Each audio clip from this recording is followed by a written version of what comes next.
Vreau să prezint fierăstrăul Felco 600. L-am comandat în acest an. Înainte am avut Gardena. Și arată lama de 16 cm.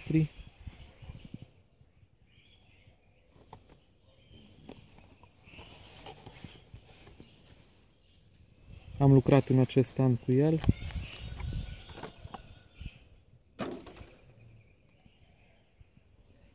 Așa se deschide. Taie atunci când tragi, prin tragere.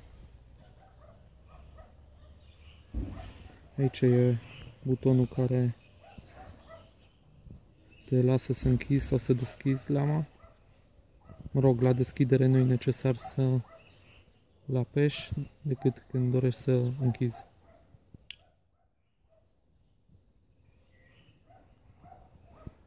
Avantajul lui e că e foarte mic și practic, poate fi băgat în buzunar.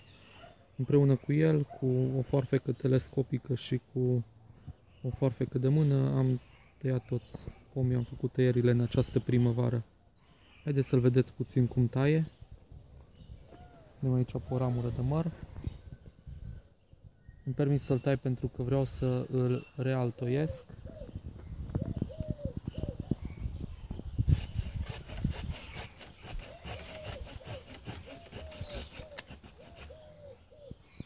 Ia uitați tăietura. Fără zdremțe.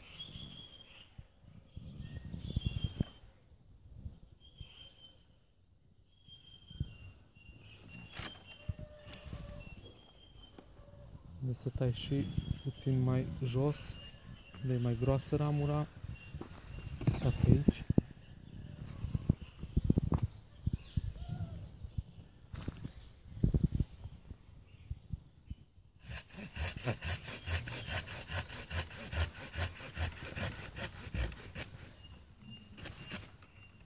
Depui foarte puțin efort, tăietură bună.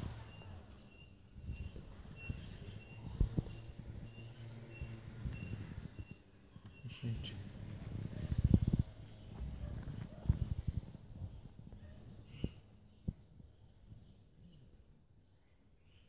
Da? Felco 600. Vă mulțumesc și baftă în acest an.